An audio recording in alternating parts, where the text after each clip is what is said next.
श्री कृष्णा, कैसे हैं आप लोग। फ्रेंड्स, आज की चर्चा जो होने वाली है वो राहु शनि से रिलेटेड होने वाली है। जैसा कि हम सभी लोग जानते हैं कि इस समय बहुत बड़े बड़े परिवर्तन हो रहे हैं ये साढ़े साती समाप्ति के लिए। क्योंकि जब तक ये परिवर्तन होंगे नहीं तब तक आपकी स्थितियों में सुधार होना संभव ही नहीं है। क्योंकि देखिए, दोस्त बदलते हैं, मित्र बदलते हैं, लेकिन आपकी स्थिति हालात तब बदलते हैं जब आपका वक्त बदलता है। और वक्त बदलता है गोचर में नवनिर्मित होने वाली स्थितियों के अनुसार। तो यदि आपकी लग्न में यानी कि कुंडली के प्रथम भाव में 10 नंबर बना हुआ है तो ये राशिफल आपके लिए है। यदि कुंडली में कहीं भी चंद्रमा के साथ 10 नंबर बना हुआ है तो ये राशिफल आपके लिए। कुंडली ना होने की स्थिति में आप इसे नाम राशि से भी देख सकते हैं। अगर अभी तक आपने अपने इस चैनल को सब्सक्राइब नहीं किया है तो प्लीज़ सब्सक्राइब कर लीजिए, वीडियो को लाइक कर दीजिए, चैनल को शेयर कर दीजिए। इससे होगा क्या कि हमारे आने वाले हर वीडियो की नोटिफिकेशन मिल सकेगी आपको सबसे पहले। एक प्यारा सा कमेंट करना बिल्कुल ना भूलें। कमेंट से हमें बहुत मोटिवेशन मिलता है, हौसला मिलता है और ये पता चलता है आप और क्या जानना चाहते हैं। तो देखिए, गोचर में ग्रहों की स्थिति कुछ इस प्रकार से है। आपके लग्नपति और धनेश आपके धन भाव में बैठे हुए हैं यानी कि द्वितीय भाव में, जो सूर्य के साथ बैठे हुए हैं। सूर्य के साथ इनकी युति हो रही है, पिता पुत्र हैं यहाँ पर। राहु शुक्र बुध ये तीनों मित्र ग्रह यानी आपके योग कारक प्लेनेट बैठे हुए हैं पराक्रम भाव में। गुरु जिनका की कारकत्व हर स्थान पर होता है और पूर्व जन्म के संचित शुभ कर्माज का फल देने के लिए ये पंचम भाव में आते हैं। तो यहाँ पर कारक होकर बैठे हुए, इनकी दृष्टियां भी इस समय पर कारक हैं। मंगल देव कारक स्थान पर बैठे हुए हैं षष्ठ भाव में। षष्ठ भाव जो होता है आपकी प्रतिरोधात्मक क्षमता का विकास करता है। केतु महाराज परम सात्विक ग्रह बैठे हुए हैं आपके भाग्य भाव में। तो ये ग्रहों की इस समय वर्तमान स्थितियां हैं, जिसमें कि शनिदेव इस समय पर पूर्ण निष्फल प्रभावहीन है। क्योंकि इनके प्रभाव जो हैं इस समय पर अब आपको 8-10 तारीख से राहु के माध्यम से प्राप्त होते हुए दिखाई देंगे। तो आइए थोड़ा सा इनके बारे में जान लेते हैं। राहु खेलेगा अब शनि का खेल 10 मार्च 2025 से मकर राशि। करोड़ों लोगों को बस इसी का इंतजार था। राहु ये सब बदलाव करेंगे 1000%। तो आइए जान लेते हैं किस प्रकार से आपके जीवन में परिवर्तन होने जा रहे हैं। तो इन परिवर्तनों के लिए सबसे पहले जान लेते हैं शनिदेव की स्थिति। शनिदेव जो कि देखिए कर्माधिकारी, दंडाधिकारी और न्यायाधीश माने जाते हैं। कालपुरुष की कुंडली के अनुसार आपके कर्म पर और आपके लाभ पर इनका ही आधिपत्य होता है। किसी भी राशि का जातक हो, किसी भी लग्न का जातक हो, कर्म और लाभ यानी दसम और एकादश भाव का जो कारक होता है वह होते हैं शनिदेव महाराज जी। अब शनिदेव महाराज जो कि अस्त अवस्था में है, अस्त अवस्था का ग्रह आपको किस तरीके से प्रभाव देता है, क्योंकि अस्त ग्रह उस नवजात बालक के समान होता है जो अपनी उदर पूर्ति के लिए भी माँ के ऊपर आश्रित होता है, जो ये भी नहीं बता सकता है कि माता मुझे भूख लगी है, या फिर उस वयोवृद्ध इंसान की तरीके से होता है कि जिसे अपने पास रखा हुआ पानी भी पीने के लिए किसी की मदद की आवश्यकता होती है। तो शनि देव के प्रभाव अब बिल्कुल निष्क्रिय हो चुके हैं, जिसके कारण से आपके ऊपर से साढ़े साती का प्रभाव पूर्ण रूपेण समाप्त माना जा रहा है। किंतु साढ़े साती का आंशिक प्रभाव तो आपको अभी व्याप्त ही है, जिसके फलस्वरूप अब इनके प्रभाव आपको राहु के माध्यम से प्राप्त होने वाले हैं। राहु क्या है? राहु देखिए मायावी, षड्यंत्रकारी, तिलिस्मी और प्रपंचकारी, चक्रव्यूह में फंसाने वाले ग्रह हैं। और यदि शुभ हो जाएं तो आपके जीवन के वारे न्यारे करने वाले ग्रह हैं। यानी अर्श से फर्श और फर्श से अर्श तक का सफर करवाने का कार्य राहु देव का ही होता है। अब जैसा कि हम सभी लोग जानते हैं, जो लोग भी कहते हैं कि हम राहु से बहुत दूर रहते हैं, किस प्रकार से आप दूर रह सकते हैं, क्योंकि आजकल हमने अपने जीवन को इतना ज़्यादा मॉडर्न होने के नाम पर खराब कर लिया है कि जिसके कारण से राहु हमको हर तरीके से व्याप्त है। इस समय हम कह सकते हैं कि हम लोगों ने निगेटिव राहु को इतना ज़्यादा प्रबल कर दिया है, जिसके कारण से हमारे जीवन में चाहे जितनी सुख सुविधा हो जाए लेकिन कहीं ना कहीं से राहु का प्रभाव आ ही जाता है। अगर सपोज कीजिए आपके घर में बहुत ज़्यादा धन है, फिर भी लोगों के अंदर इतना ज़्यादा लालच भरा हुआ है कि वो जो धन जिसके माध्यम से आ रहा है उसी को ही नीचे गिराने के प्रयास में लगे रहते हैं। तो ये सब राहु के ही प्रभाव होते हैं। और देखिए आजकल जो ये नेटवर्क की तरंगे, कल कारखानों से निकलने वाला प्रदूषण, ये आपके खराब राहु को बहुत ज़्यादा बढ़ाता है। हर जगह पर किसी को नीचा गिराने का प्रयास हो, या कहीं कलह का वातावरण हो, या किसी के प्रति ईर्ष्या भाव हो, ये सब राहु के ही दूसरे रूप है। राहु इन्हीं रूपों के माध्यम से हम सभी में व्याप्त रहता है। राहु एक ऐसा ग्रह है जो आपको रातों रात करोड़पति बना सकता है। अब ऐसे राहु के लिए यही कहा जा सकता है कि राहु सभी के सुभत्तों से बलवान हो। तो ऐसी स्थिति में शनि के प्रभाव, क्योंकि शनि न्यायाधीश हैं और राहु इनके दूत है, तो अब शनि के जो प्रभाव हैं वो आपको राहु के माध्यम से प्राप्त होते हुए दिखाई देंगे। किस प्रकार से, देखिए हालांकि राहु जो हैं शनि के सबसे योग कारक प्लेनेट होते हैं शुक्र और बुध। इन तीन ग्रहों का एक साथ एक जगह पर युति करना, ये कोई ऐसा परिवर्तन नहीं है जो एकदम से हो गया। ये गोचर में निर्मित सालों पहले से, क्योंकि अगर इसकी गणना की जाए तो हम ये बहुत आसानी से जान सकते हैं किस समय कौन से ग्रह की युति किस ग्रह के साथ होने वाली है, कितने वर्षों पश्चात होने वाली है।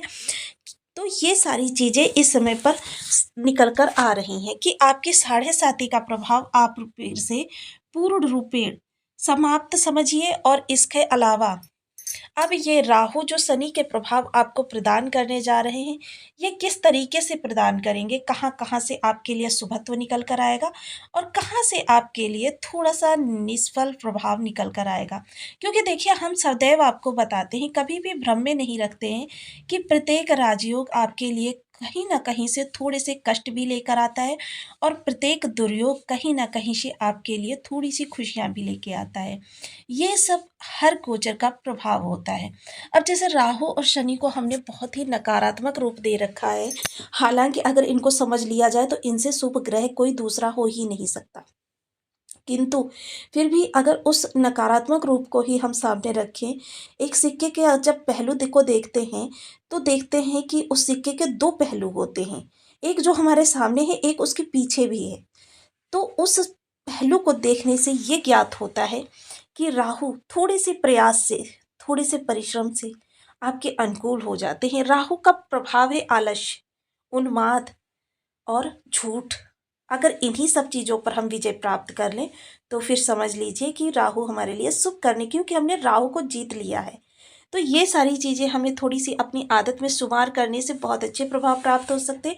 किंतु अब ब्रह्मांड में जो स्थितियाँ निर्मित है उनके अनुसार आपको किस तरीके से प्रभाव प्राप्त होने वाले तो जान लेते हैं। अब जैसा कि हम सभी लोग जानते हैं कि राहु देव इस समय तृतीय भाव में बैठे हुए हैं। तृतीय भाव जो होता है उपचय भाव होता है, पराक्रम का भाव होता है, और राहु का कार्य क्या होता है, आलस्य, उन्माद बढ़ाना। किंतु अब जब देखिए दोनों ही भावों में विपरीतार्थक यहाँ पर चीज़ें निकल कर आ रही हैं। सपोज कीजिए कि अब उपजय भाव में आपका उपजय भाव बता रहा है कि आपको निरंतर प्रयास करना है। बुद्धि यहाँ पर बैठी हुई है, बुद्धि भी कह रही है कि आपको इस तरीके से कार्य करना है, इस दिशा में कार्य करना है, किंतु किन्हीं कारणवश आप वो कार्य नहीं कर पा रहे हैं, तो आपको प्रभाव कहाँ से प्राप्त होगा। आपको इसके लिए करना क्या है, आपको जितना ज़्यादा कर्मठ, क्योंकि शनि जितने ही कर्मठ ग्रह हैं, राहु उतना ही ज़्यादा आपके अंदर आलस्य और उन्माद भरते हैं। तो इस आलस्य और उन्माद पर जब आप विजय प्राप्त कर लेंगे तो राहु स्वमेव आपके अनुकूल कार्य करना प्रारंभ कर देंगे। शुक्र यहाँ पर बैठे हुए हैं जो कि दिखा रहे हैं कि आपके प्रयास के अनुरूप आपको धन प्राप्त होगा। ये वो समय है, देखिए कुछ समय ऐसे होते हैं जो आपको बताते हैं कि आपको प्रयास के अनुरूप प्रतिफल नहीं प्राप्त होने वाला, किंतु यह समय ऐसा है कि आपकी बुद्धि, आपके प्रयास और आपके जो कर्म है उनके अनुसार आपको पूर्ण प्रतिफल प्राप्त होगा। अभी पिछला समय जो चल रहा था तब हम आपको बताते थे कि आप जब प्रयास 100 का करेंगे तब आपको रिटर्न जो है मात्र 10 का प्राप्त होगा, किंतु यह वो समय है जब आप प्रयास 100 का करेंगे और आपको प्राप्त होगा 1000, क्योंकि गोचर में ये ग्रहों की स्थितियाँ इस प्रकार से निर्मित हो रही हैं। शनिदेव देखिए आपको कर्मठता दिखाते हैं, शनिदेव कहते हैं बहुत ज़्यादा कर्म करो, जितनी ज़्यादा मेहनत करोगे उतना ज़्यादा आपको प्रभाव प्राप्त होगा। और जब शनि सक्रिय होते हैं तब राहु के प्रभाव थोड़े से कम प्राप्त होते हैं। किंतु अब शनि जब निष्क्रिय है तब राहु के प्रभाव पूर्ण रूप में प्राप्त होते हैं। और राहु क्या कहते हैं कि आप हार्ड वर्क नहीं, स्मार्ट वर्क करिए। अब जब आप स्मार्ट वर्क करेंगे तो हम सभी जानते हैं कि मज़दूर वर्ग कभी भी, ऐसे रेयर अगर केसों को छोड़ दिया जाए, तो मज़दूर वर्ग कभी भी रोज़ी-रोटी से ज़्यादा नहीं अर्न कर पाता। कभी-कभी तो वो आश्रय के लिए भी मोहताज रहता है। आपने देखा होगा कि बहुत से लोग ऐसे हैं फुटपाथ पे भी अपना जीवन व्यतीत करते हैं। ये वही लोग हैं जो दिन-रात परिश्रम करते हैं और आजीविका भी उनको पूर्ण रूपेण नहीं प्राप्त हो पाती। शुक्र का यहाँ स राहु के साथ होना यानी सपोर्ट है शुक्र का राहु को पूर्ण रूपेण। शुक्र भी इस समय सूर्य के नक्षत्र में चले गए हैं, जिसके कारण से यहाँ से आपको शुक्रादित्य राजयोग का प्रभाव प्राप्त हो रहा है।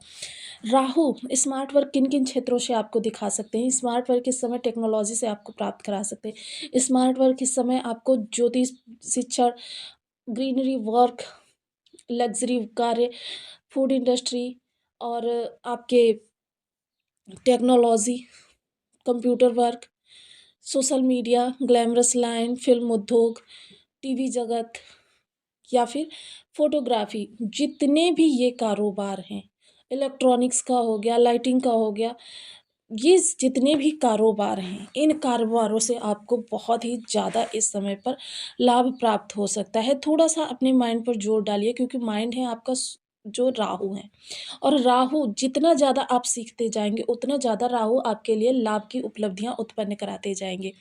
देखिए, राहु क्या है, जब आप माइंड को हर समय एक्टिव रखते हैं, कुछ नया सीखने के लिए प्रयासरत रखते हैं, तो राहु एक्टिव रहते हैं। और राहु को एक्टिव रखना बहुत ज़रूरी हो जाता है हमें इनके सफल प्रयास पाने के लिए, क्योंकि ये सीधे पंचम दृष्टि से आपके व्यापार के घर को देख रहे हैं, तो ये चीज़ें आपके लिए बहुत ही उन्नत होने वाली हैं। यह वो समय है जब लोग धन के लिए बहुत ज़्यादा प्रयास करते हैं, बहुत ज़्यादा मेहनत करते हैं। किंतु इस समय प्रयास आपको 100 जगह पर नहीं करके बल्कि उस एक जगह पर करना है जहाँ पर आपका किया गया प्रयास सार्थक हो, सफल हो। इसके अलावा राहु का एक प्रयास और रहेगा आपके भाग्य का साथ प्राप्त कराना। राहु इस समय पर आपको भाग्य को आपके साथ करने में पूर्ण रूपेण सक्षम है। लाभ आपको उत्पन्न अवश्य कराएँगे। हालाँकि देखिए, ये इनकी जो दृष्टियाँ हैं, वो शत्रु क्षेत्रीय दृष्टियाँ हैं। किंतु फिर भी क्योंकि राहु इस समय दिग्बली हैं। एक तो उपचय भाव के कारण, उपचय भाव जो होता है आपका, कहते हैं ना कि बहुत कठोर परिश्रम माँगता है, और कठोर परिश्रम करने से आप हालाँकि पीछे नहीं हैं, किंतु ये परिश्रम आपकी गलत दिशा में जा रहे हैं। इन परिश्रम को जितना ज़्यादा आप स्मार्टनेस के साथ करेंगे, पहले से माइंड पर फ़ोकस कर लेंगे कि किस जगह पे आपको वार करना है, और उस जगह पर किया गया वार हमेशा आपको सार्थक प्रयास से ही सिद्ध कराएगा। लाभ, सबसे सपोर्ट इस समय दिलवा रहे हैं आपको, बड़े भाई-बहनों से सहयोग दिला रहे हैं, लाइफ़ पार्टनर का साथ दिला रहे हैं, बिज़नेस पार्टनर का साथ दिला रहे हैं। सभी लोगों का आपको इस समय पर साथ प्राप्त हो रहा है। मित्र वर्ग हो, मित्र मंडली हो, समाज का कोई व्यक्ति हो, आपके उच्चाधिकारी हों, कोई भी हों, इस समय पर आपके आशा के अधिक सपोर्ट भी प्राप्त हो रहा है। अब जिनके भी बर्थ चार्ट में राहु बहुत ज़्यादा दुष्प्रभाव दे रहे हैं, उनको कुछ विशेष उपाय करने चाहिए। देखिए, कैसे भी राहु हो, आपको प्रत्येक 12 वर्ष में चमत्कार के तरीके से आपको प्रभाव प्रदान करते हैं। अगर आपके नेगेटिव राहु होंगे तो आपको नेगेटिव प्रभाव देंगे, और आपके पॉजिटिव राहु होंगे तो फिर आपके लिए पॉजिटिव प्रभाव निकल कर आएँगे प्रत्येक 12 वर्ष में। केतु के प्रभाव 4, 8, 12 वर्ष में मिलते हैं, चौथे वर्ष, 8वें वर्ष, 12वें वर्ष। तो ये यदि आपका राहु का समय चल रहा है तो आपको राहु के उपाय करते रहने चाहिए। ओम राम राहवे नमः, इस बीज मंत्र का आप 1 माला, 2 माला, 5 माला, 7 माला, 11 माला का जप नियमित अपनी सुविधानुसार करना प्रारंभ करें। राहु के लिए देखिए, अंधजनों को प्रत्येक वर्ष वर्ष में 1 बार ही करना है ये उपाय। 10 अंधजनों को आप भोजन कराइए। भोजन में आप कुछ भी दे सकते हैं, जो भी चीज़ें आपकी इच्छा हो। जो ये अपंग होते हैं, क्यों अंग भंग हैं राहु, और अंग भंग व्यक्तियों को आप उनकी ज़रूरत की चीज़ें आप प्रदान करना प्रारंभ कीजिए। प्रत्येक शनिवार को कुछ भी दे सकते हैं आप, एक समोसा भी यदि एक व्यक्ति को खिला देंगे, वो भी आपका भंडारे की श्रेणी में आ जाएगा। ये आपके लिए शुभ प्रभाव निकल कर आएँगे। जिस भी भाव में आपके राहु बैठे हुए हैं, उस भाव से संबंधित आपको तिल लेने हैं और उनको एंटी क्लॉकवाइज़ 7 बार उतार कर जल प्रवाह कर देना है। जल प्रवाह के भी 2 विधान होते हैं, एक ग्रह की ऊर्जा को दूर ले जाने के लिए किया जाता है, एक ग्रह की ऊर्जा को पॉजिटिव करने के लिए किया जाता है। तो देखिए, ये वीडियो आपको कैसी लगी मुझे कमेंट बॉक्स में ज़रूर बताएं। चैनल पर न्यू है तो प्लीज़ वीडियो को लाइक शेयर, चैनल को सब्सक्राइब करना बिल्कुल ना भूलें। मिलती हूँ नेक्स्ट वीडियो में, तब तक के लिए नमस्कार, अपना ध्यान रखें, स्वस्थ रहें, मस्त